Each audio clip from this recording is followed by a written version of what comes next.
Purposely. Your life, God's purpose.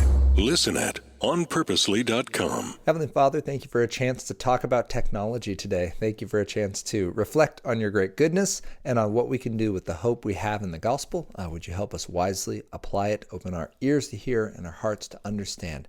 In your name, amen.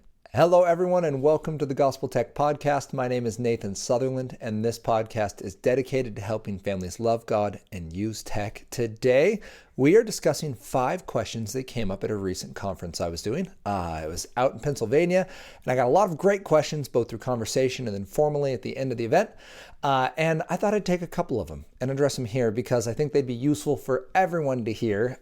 They absolutely could have deep dives on each and every one of these. In fact, I started 2 of them and then realized this is going to be a full month of content at like 40 minutes a pop, and that's just a lot that maybe we don't need. So we're going to go briefly into, we're going to talk about how do we share the gospel in digital spaces?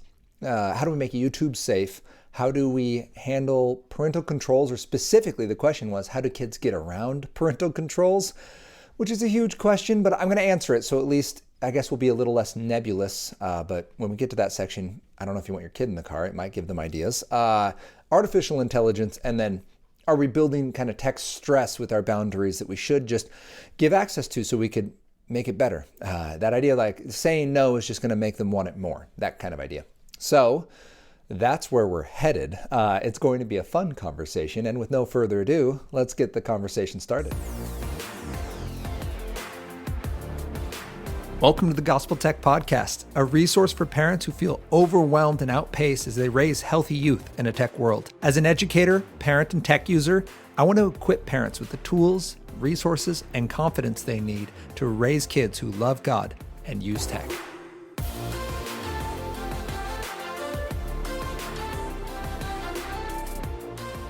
Thank you to everyone who's helped make this podcast possible. Thank you for listening. Thank you for sharing, for telling your friends about it. Thank you for donating. Some of you are going gospeltech.net. You're going to donate. We are a 501c3 nonprofit, and it is such a blessing. In fact, to be very clear, because some people have been asking, it's Flint and Iron is the big nonprofit that I started in 2016. And now we have this additional mission. So they're both working. They are both about sparking purpose in youth. And I personally believe an amazing way to do that in technology is to connect it to the hope of the gospel. So that's how the two are connected. I know some people are looking for EIN. I'm happy to send that to you because that is a big part of what we do. We are donor supported.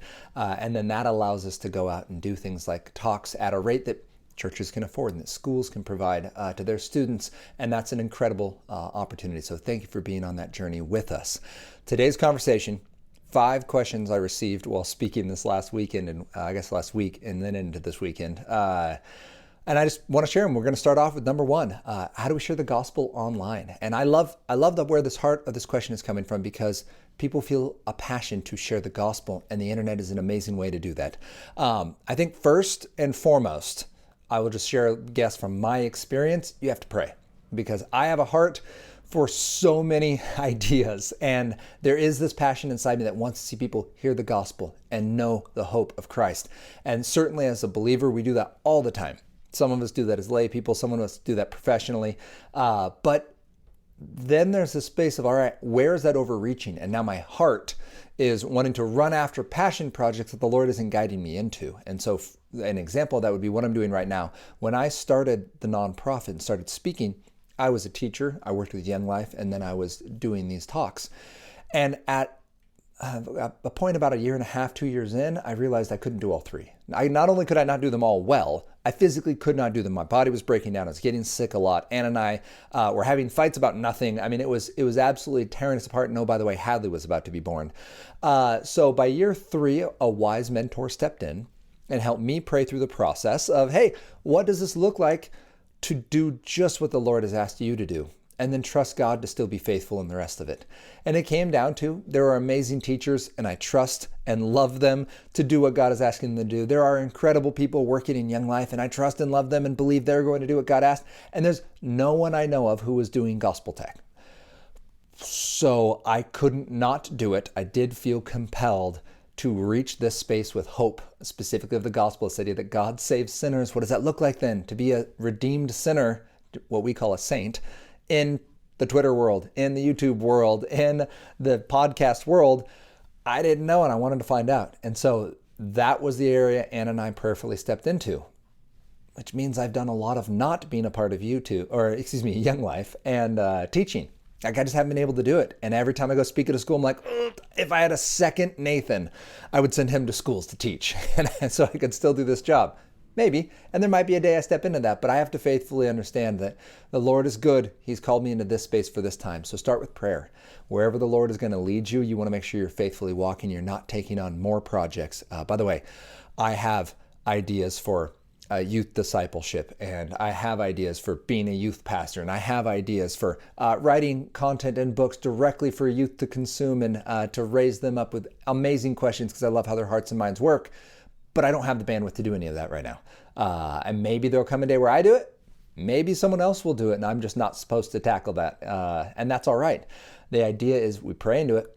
We look at the question I was given was, what bothers you most? But that can be misconstrued. So the idea is, what do you look at and go, man, someone should really do something about whatever. It might be the worship at your church. It might be the youth program at your church. It might be something in your community. It may be a bigger global picture. Someone needs to do something about this issue.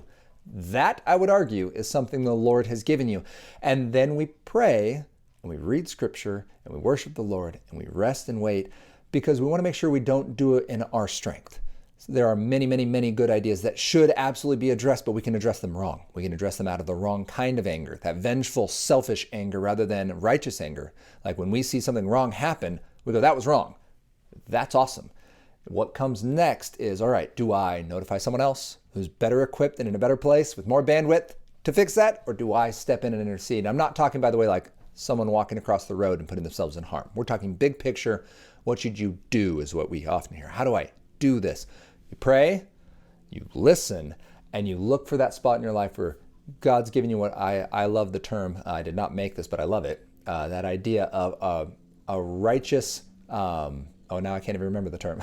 It's a holy discontent. There it is. The phrase holy discontent, that just unsettled feeling, but it's not coming from a place of a lack of faith. It's extending from the faith you have that God can fix this, and God's calling people to step into this hurt, and you want to be there. So is that how the Lord's asking you to do that or not? Some people doing this in amazing ways in digital spaces. I'll just point out a few. In social media, Dad Tired, Jared Lopes, is an amazing follow. He has a great heart for specifically husbands and dads. The other day I was looking for something else. I was studying some stuff on AI, and I was like, where's that guy? And it just popped up in my feed. Thanks, algorithms. But it was simple. It said, today your goal is love God with all you are, pursue your wife, play with your kids, right? That was it. And for me, while that can maybe sound trite or cheesy, I know where Jared Lopes' hearts come from in the conversations I've had with him. He is earnest and passionate about seeing husbands and dads be humble, gracious leaders of their families. I love it. And that was a great reminder for me, because I can get really focused on the wrong thing. So that was awesome. And I've found continually that to be a great follow. You could do that. You could be that person providing intentional gospel reminders. What I come away with isn't, Jared Lopes is a great dad and I should be more like him.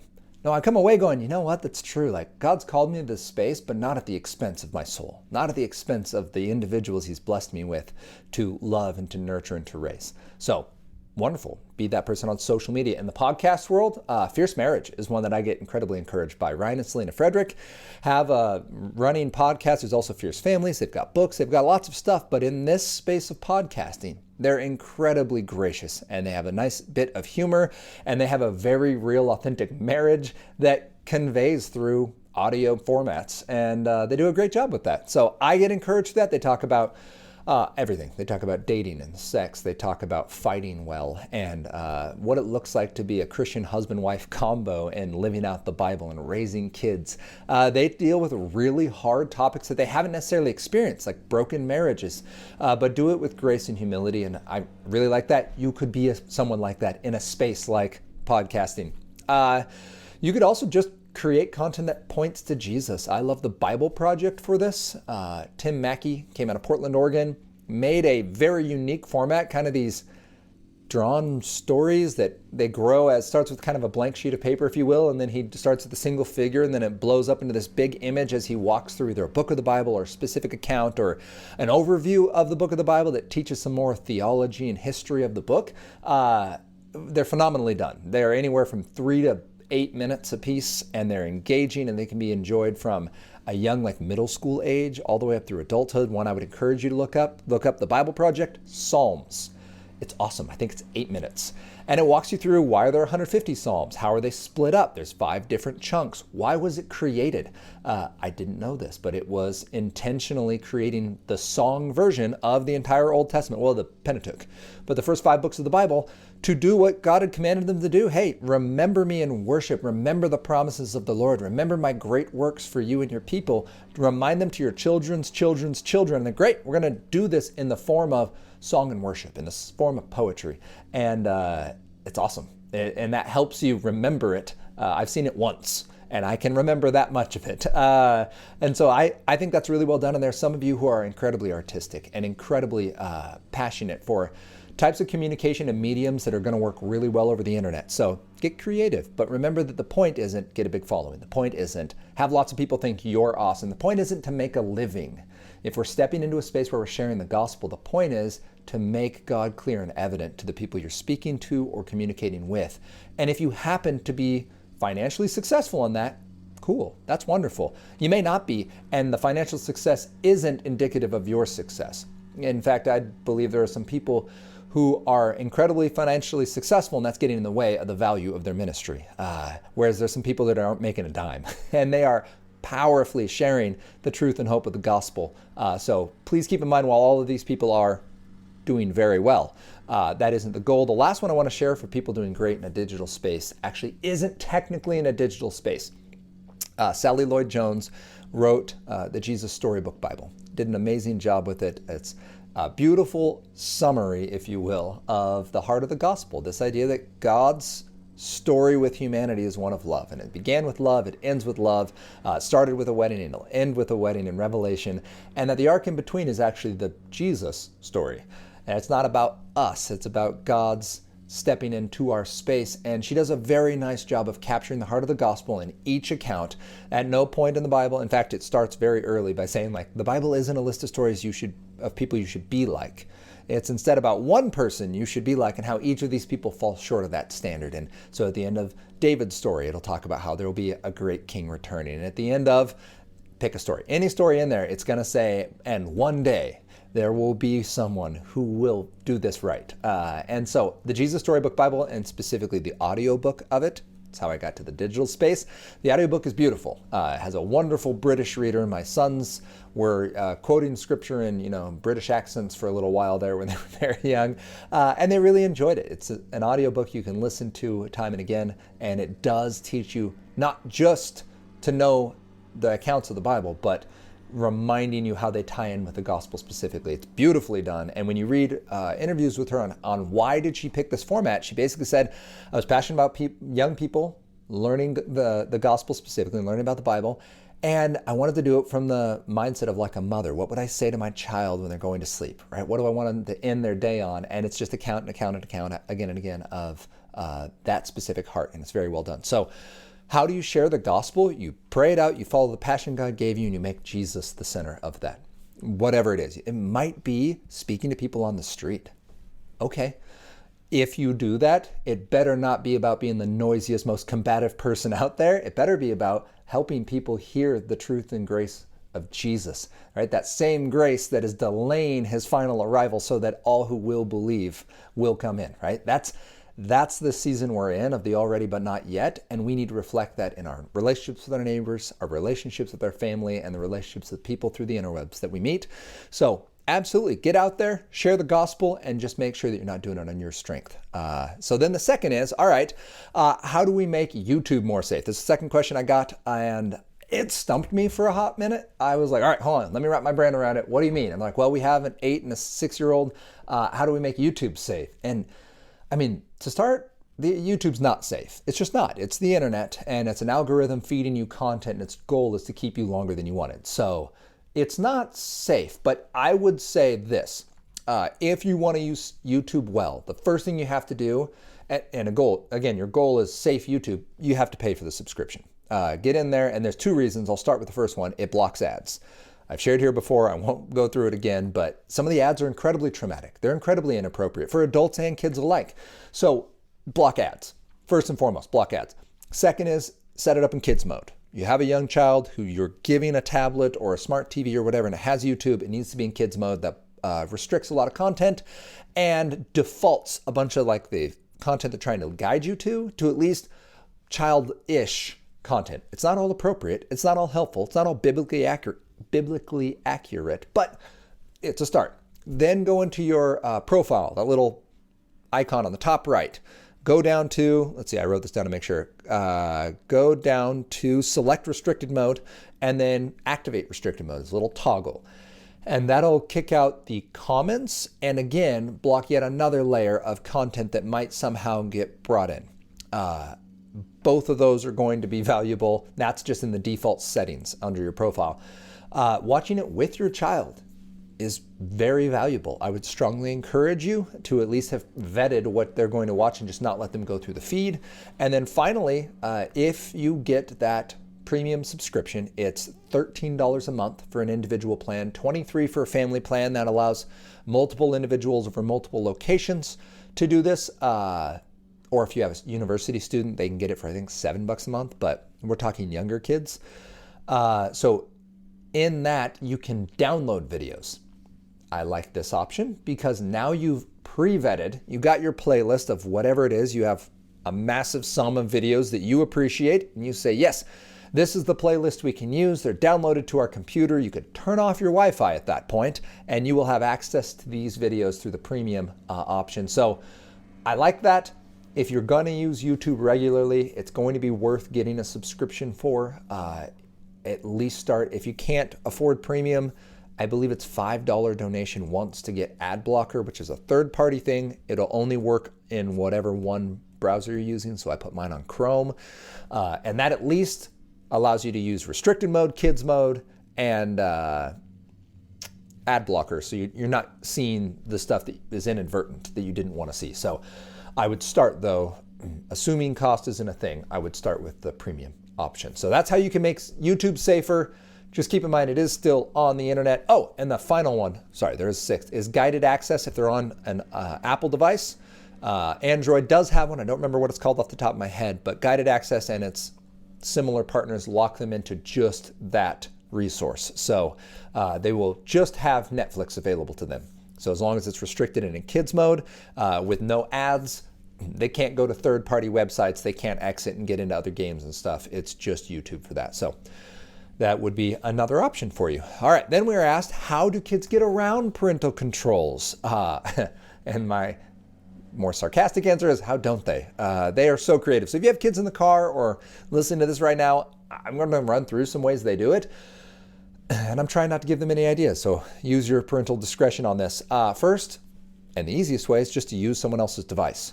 They can use a friend's, they can use what would be called a burner phone, like an old phone that you had laying around the house, or an old Kindle that doesn't have any accountability on it, and just get through the Wi-Fi. If your Wi-Fi is not protected, they now have access. They can go to a public space like school or the public library where there are no filters, and they can access whatever they'd like there. That's the first way they do it. The second is hidden apps. So there are vault apps. Certainly. So these are apps that look like something else. The calculator one has gotten a lot of hype over the last couple of years. But they can hide pictures in there. They can have outside internet access that circumnavigates your safety settings. So hidden apps. If your younger child has a smart device, they can download apps. You simply want to make sure you have parental controls on what devices, or excuse me, what apps they can access, what apps they can download. That you want some kind of a parental check that goes into what is getting installed. A hard factory reset is a third option. So they simply reset the device and it wipes everything off it and just starts it with a blank slate. You do want to have something on there that tells you that's happened. Covenant Eyes for pornography accountability does tell you if the program has been deleted.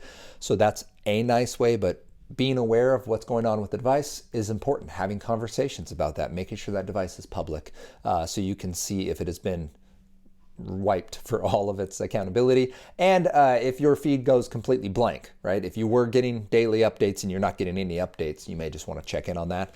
Another one is going to public Wi-Fi. So if you have a network protection, so something like a Griffin router or the Bark Home that's going through your Wi-Fi, and they go to a coffee shop or they use a friend's hotspot, they can still access the internet. Starting computers in admin mode, it's not super hard to do. They can do it directly from a command prompt, and admin does not have any of the walls that are up. And by default, admin mode does not require a password, so you can set that up. Using a VPN, a virtual private network.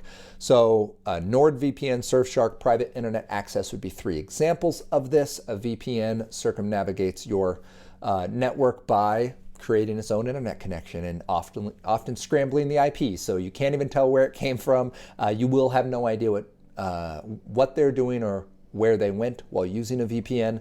And that is true with things like Covenant Eyes. If there's a VPN on that computer or on that device, Covenant Eyes can't see that.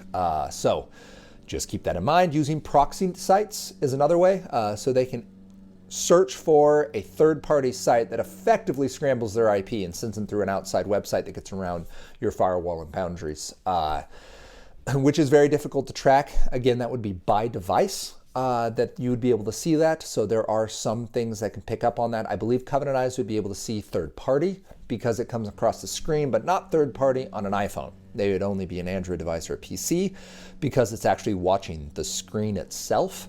Also, something like Canopy would be useful, but only if Canopy can see what it's looking at. So Canopy would have to be on that specific device, and again, an Android or an Apple or PC desktop.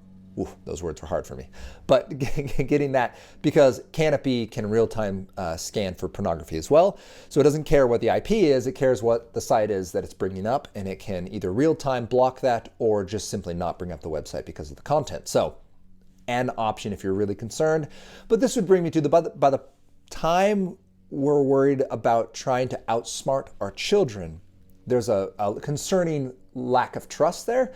And if your child doesn't have your trust, I would wonder why we're sending them into these digital spaces, unsupervised at least, not on a shared device or on your personal device. So to reiterate how we keep these spaces safe, we set up a network hedge, we set up a personal device hedge, and we set up a family tech framework so that we can make sure we're operating from a space of trust, and then setting up positive, helpful, minimizing damage sort of safety guards. But by the time your child is actively circumnavigating these, there's other conversations that need to happen. So those are some of the ways your child gets around your family's protections. The fourth question I was asked was to comment on AI, which I've been doing some research to try to do an episode on this. It's a huge conversation, and I want to be very clear. I am not an AI professional. In fact, in doing my research, I came across Dr. David Nguyen. He's out of the University of Minnesota. AI is his thing. And he said, in answer to the question, should we be afraid of what's going on with AI? His answer was, I don't know. This is in the last month. So when are we? We're in May 2023. In the last month, he was asked this question and he said, I don't know. That's a dude who has a doctorate in this and does it full time. So please don't hear me saying that I understand AI perfectly and I know what's going on. I do have a general grasp as someone just in this area, asking lots of questions and listening to smart people talk about it. And here's what I'd say. There's an argument that could be made. What Dr. Nguyen is trying to say is, you could argue that it's fine. Everything's going as planned and it's just the kinks and hiccups of normal technological development because this is really, really new. And you can make an argument that this is horrifying and we've gone too far already and there's no putting that genie back in the bottle, right? Pandora's box is open and it's out of our control at this point. You could argue both.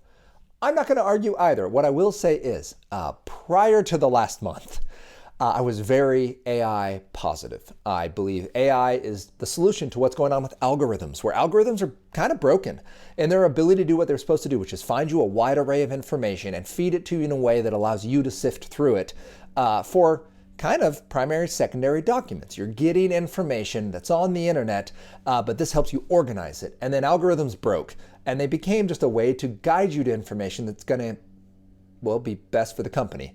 And I think AI still has the opportunity to do that well. So whether it's research or just calling the internet for information on a topic you're interested in, AI has a wonderful opportunity to pull you information across a wide range of subjects that is high value to you. I like that. I also like AI gives us the opportunity to do things like Canopy. That idea that it can scan in real time. It doesn't have to have a DNS listing of bad websites. It doesn't have to have a lot of people run into a meat grinder of poor choices, and then finally we get some protection built and coded by really smart people. AI can do it in real time. And specifically with pornography, the model's been trained for what it's looking for. It can spot pornography, and it can either block it in real time as you scroll, or if you go to a website that's pornographic, it can just go, no, that was content that doesn't line up with what I was programmed to allow, so disallowed. Super cool. It also allows things like the program that I use for cycling training, Trainer Road. It's an AI-driven trainer, so I can go do a workout. It tells me how I did. It sets my next workout for me. It's not perfect. People are still an amazing option, but that provides cycling training at $20 a month that would normally be $50 a workout or more. Hundreds of dollars a month instead of $20 a month. That's cool. That's an amazing boon, and there's lots of ways that that's coming out. Not just cycling, there's all sorts of athletics. We see that happening in baseball. There's a group up here in the Northwest that's taking pitchers, and they're adding 3 to 5 miles an hour to professional grade pitchers, and they're getting hurt less, and they're pitching more, and their careers are extended because AI lets us do some nuance that we didn't used to have. I do understand that that's not all buttercups. There certainly are problems with AI. Some examples, the AI dilemma was put on by the Center for Humane Tech. That's Tristan Harris, the guy that did the social dilemma. Well, now it's the AI dilemma. You see where they're going there. And in that, he said in an interview, in talking with people who work in the field and then reading some of the research, he said there was a study done that said 50% of people in the field of AI say there's a 10% chance AI could destroy humanity. And he goes, that may not be concerning because, well, 10%, sure. But he's like, imagine if that was the question put to airplane engineers. If you said, 50% of our engineers say there's a 1 in 10 chance you're going to die when you get on this plane, we would have some concerns. There would be some federal regulations put in place fast, right? There were Boeing jets grounded for years because we were concerned not about a 10% chance, about a fraction of a 1% chance that some lithium battery somewhere could have an issue, that some landing program somewhere could have an issue. So for half of the people who are leading the field to say 1 in 10, we think we might have just destroyed humanity, that's concerning. Maybe they're wrong. Lord willing, they're wrong. And yet, they're the ones with the most know-how in this field, and they really don't know. They're like Professor Nguyen. They're not sure which way to take the argument because they could argue both sides. So that's concerning. The second thing that was brought up in this conversation with the Center for Humane Tech is, and it's on YouTube, I can include the link in the notes here, but summary being, you can no longer trust what you see online. There's no AI is too good already, and it's going to only get better at deep faking people's faces and voices. I have hundreds of hours of me speaking. All they need is like 10 seconds of me speaking to be able to impersonate my voice flawlessly. They can make me say anything I want, and they can deep fake me, so they could even make my face say it. They could pick this background. It would look very legitimate. I would be convinced. I'd be like, I don't know. Did I say that? That's horrible. Why would I ever say that? You can't trust what you see on the internet anymore, and that starts effective immediately. So that's scary because a lot of us get a lot of helpful and good information from the internet, but we simply can't trust it. Concerning is that AI is learning. Again, brought up in the same conversation that the AI, GPT-5 is the one that's not released yet to the public. That's the AI that's not released to the public through the Chat GPT was kind of the 4 model. 5 is already training itself, meaning it needs a huge sum of information to be able to learn new things. It ran out of information on the internet, so it culled videos and podcasts, and it ran out of information. So now it generates its own information, meaning it writes its own articles, it makes its own podcasts, and then makes them into text, and then trains itself off it, and it limits the valuable it edits the valuable content. So it says, well, this 30% of that information wasn't useful for me, but this was good. And then based on that feedback, creates more content. The fact that it can train itself is an interesting spot for AI. Super exciting in the field. Also concerning, that gets awfully close to what we would call general intelligence and artificial general intelligence, the ability to know what it needs to know and then adapt and create new content to help it get there is interesting. And the concerning part about that is, for example, with the models that we already have, AI was able to be trained in English to do a certain task, and then partway through it started being able to give answers in Persian. It was not trained to respond in Persian. It just taught itself Persian and then chose to begin responding in Persian even though it wasn't prompted to do so. We don't know why. Also with GPT-4, the predecessor that has been released, apparently it had trained itself chemistry and has the ability to produce research-grade chemistry responses, which is information that's supposed to be kept in labs and with professionals who have been trained for years and have a conscience. GPT does not. So we don't know what they can do. We don't even know how to know what they can do because they train themselves some of this information, and they're very good at it. That's concerning. There are research-grade chemist answers that will help the planet. And there's some amazing things with breaking down microplastics in the ocean and helping humanity find more nuanced ways to live, right? How we interact with our environments and how we can fit more people in areas more safely and honestly with a higher quality of living. We will get there in a lot of areas. And there's some information about viruses and information about weapons that is now available because that research-grade chemistry is out there that we didn't want just in the hands of the public and anyone who could type. So that is concerning. And I would say if you're freaked out by AI and if that's making you spiral, pray into that. Ask the Lord to give you some peace in that because, again, GPT's out there. There's no putting it back in. You can't unsend that artificial intelligence into the world. Can we better manage what we release in the future? Absolutely. Can that be done with a conscience and morals and professional vetting and intentional design for what we want to see for our world? Yeah, and we should. And yet, we didn't. We don't know what that means yet, but we do know that AI is powerful and it has a lot of upside, and there's certainly the potential for some downside. So that's all I'll say for today. And finally, the question was asked, is limiting time on technology causing my children to just pine for it? Am I making it worse? Am I making it a bigger thing in their mind that I should just give them and it won't be a big deal? First of all, I love the question. I love the heart behind this, that parents are saying, all right, I want to love my kid well and I want to give them good things. So I would start with that. Give your child good things. First, wait for them to ask. The parable goes, if your child asks you for an egg, don't give them a scorpion. Make sure they've asked you for the egg, first and foremost. Your child will not somehow fails as an adult because they never asked you for video games or social media or smartphones. That just won't happen.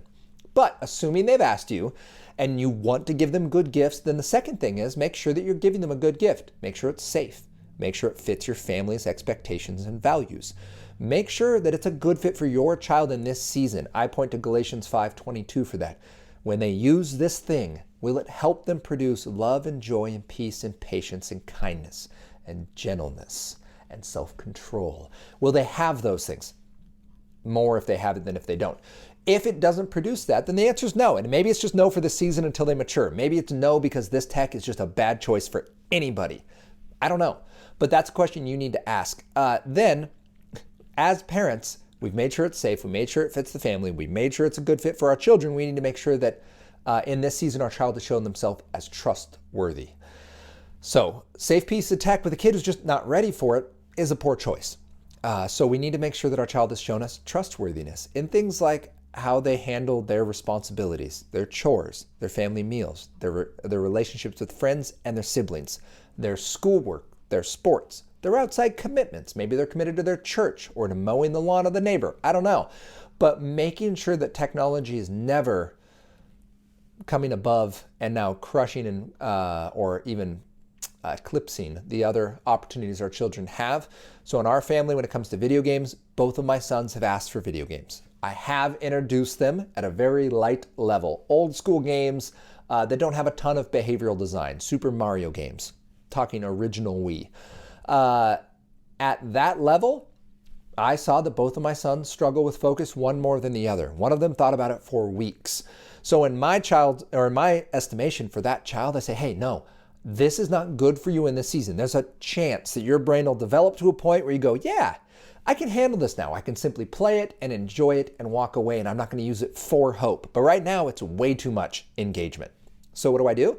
I don't simply say no. When we say no to things because we say, child, it's either not safe or it's not a good fit for our family or it's not good fit for you or you're not ready to be trusted with this, we don't just walk away and say, so that's just a hard lesson. Hope you find something interesting. We go out of our way to make something awesome. I call them analog adventures. There's whole podcast episodes on it. You can go look them up. But for example, with my sons, I tell them, and I tell Anna, that we're going to overspend on board games. It's equally interesting. This particular son also happens to love being focused, and rules are his jam. So while it's not video games, a lot of it is there. The adventure's there, the cooperation is there, the interesting rules, the fantastical settings. Board games can do a lot. Now, it's not just any old board game. Still needs to be a good fit, still needs to be safe, but there are a lot of great options, and I'm going to overspend. I'm going to spend $100 on a board game instead of $50 on a video game. Not every time, but I'm going to spend that kind of money. And sometimes I'll spend $50 on a board game instead of a $6 app game because it's a better option for my family. My sons can walk away from them. We still see fixation. There are seasons where you know what? We're going to move on from this game. We're just going to cool it for a while. But it's way slower. It's way lower engagement. It's harder to overplay on your own, and it generally demands people and present thought. At some point, your brain fatigues and you can't remember the rules, so you can't play anymore. Awesome. So are you denying your child technology and therefore you're going to send them on some kind of bender because you never gave them a childhood? That only is going to happen if you've been cruel in this process. Your child raised up in love and hope, seeing the potential they have in so many areas and feeding the passions God's given them through whatever analog adventure you see fit to provide them with. They're not then going to one day discover a smartphone with their friend and be like, oh, the internet, I never knew, right? They're not going to do that. They're going to know their boundaries. Will they struggle with stuff they find? Probably.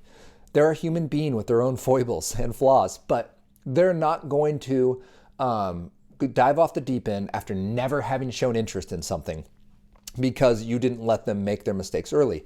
If they are interested in smartphones, interested in streaming or being a streamer, interested in video games, then that is absolutely a way you need to find a healthy way to engage. For my son, I tried. You know what? Still not healthy. I'm not just going to throw it at you and hope it works out. Like, I'm not going to be like, well, you better experience a lack of health before you're 18. No, I want you to experience maximum health. So if you're 18 and you still have that little tick and you go to engage it on your own, you will see the difference. You'll get that input and go, yeah, I get it. It's fun and exciting, but man, I hate how it makes me feel. I want the life and the joy and the presence and the ability to hear from the Lord that I had when I didn't have this thing in my life. That's, again, only if your child has shown themselves to not be healthy. Make sure it's safe, family fit, good for your child, and they can be trusted. So that's our question. Again, there were 5 questions from families. I hope that this was encouraging for you and helpful. Absolutely, we could dive into any one of these for 30, 40 minutes, but I thought it'd be better just to take the big picture today. I hope this was encouraging for you and that it was something you can use and apply to your family, that you'll send it to friends if you did find it encouraging, and maybe even leave a review and a rating for the podcast. And I also hope that you'll join us next week as we continue this conversation about how we can love God and use tech.